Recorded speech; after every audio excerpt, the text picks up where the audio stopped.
Serving as an inspiration for Disneyland's Sleeping Beauty Castle is the new Swanstone Castle, originally intended as a personal refuge for Ludwig II of Bavaria, who sometimes is referred to as the Swan King. He also held titles of Duke of Bavaria and the Duke of Swabia.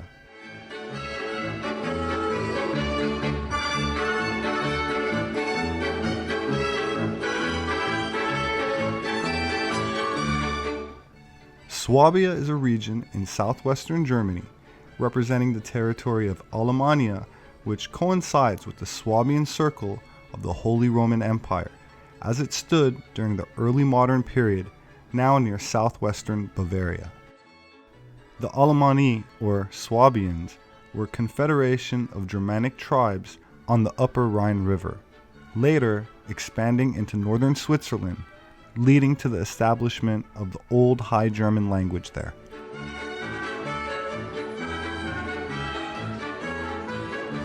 In 496, they were conquered by Frankish leader Clovis and were regarded as pagan allies of the Christian Franks, but were gradually Christianized during the 7th century. That said, their name has unmistakably survived into modern times. For example, the word for Germany in Spanish is Alemania. In Persian, it's Alman. And we find it in French, Portuguese, Turkish, Welsh, and others, and they all derive from Alemanni.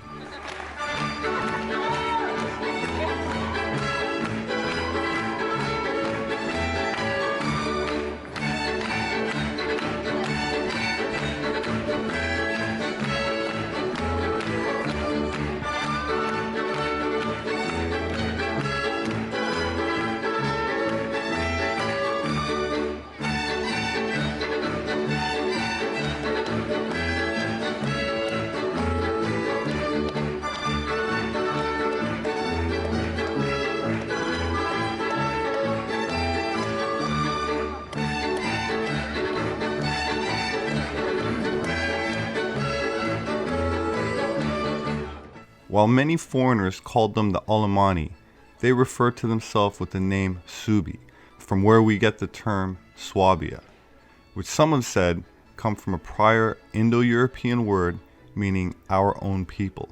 Another theory is it comes from a Celtic word for vagabond, a term for having no settled home.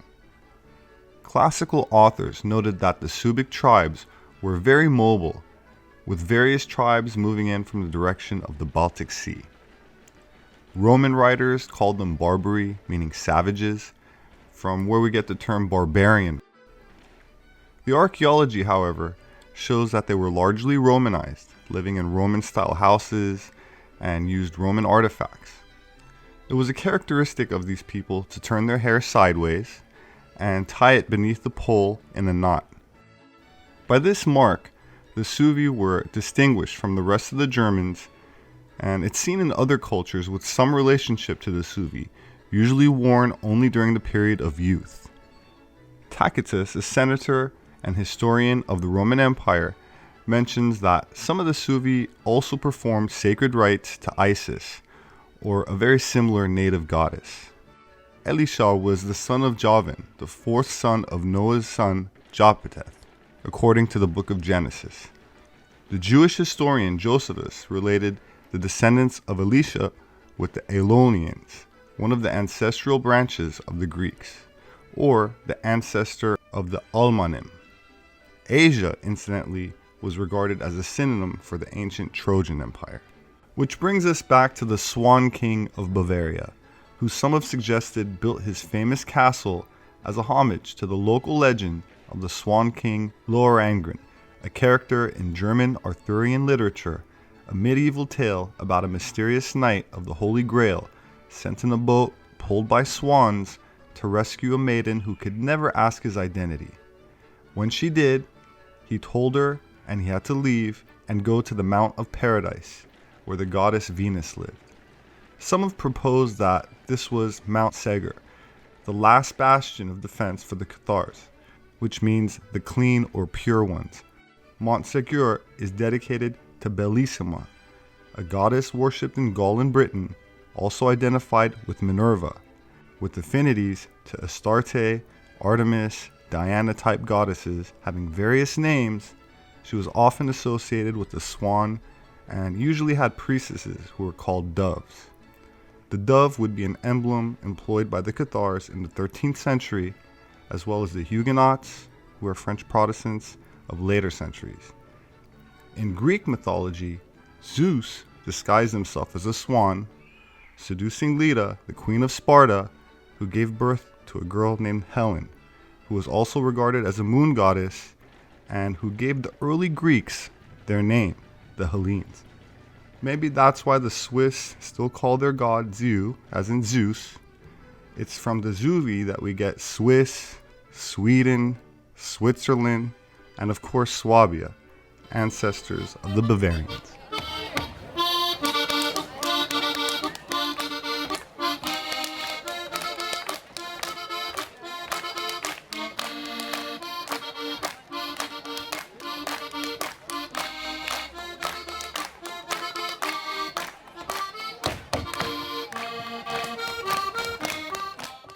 New Swabia, or New Schwabenland in German, is an area of Antarctica called Queen Maud Land.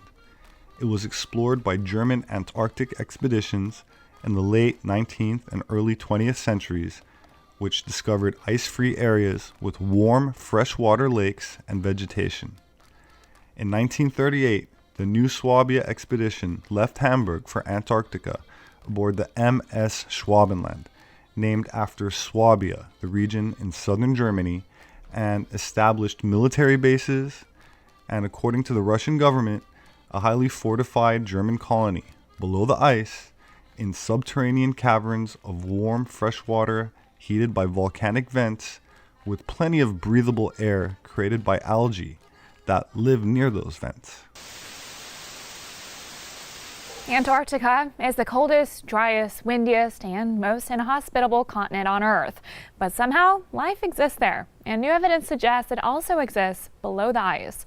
A new study published in the journal Polar Biology describes a vast network of caves beneath Antarctica's ice sheet, so warm a person could comfortably wear only a t-shirt. The ice is hollowed out by steam produced by an active volcano. In some parts, the ice is thin enough to allow sunlight to filter through. The mild temperatures combined with sunlight make the caves hospitable to life. According to this new study, researchers found traces of DNA from algae, moss, and even small invertebrate animals.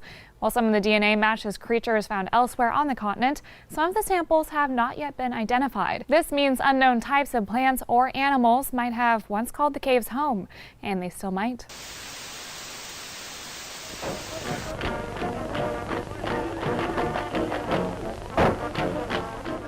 While the probability of a German colony surviving beneath the ice in Antarctica may seem remote, this is no Bavarian fairy tale.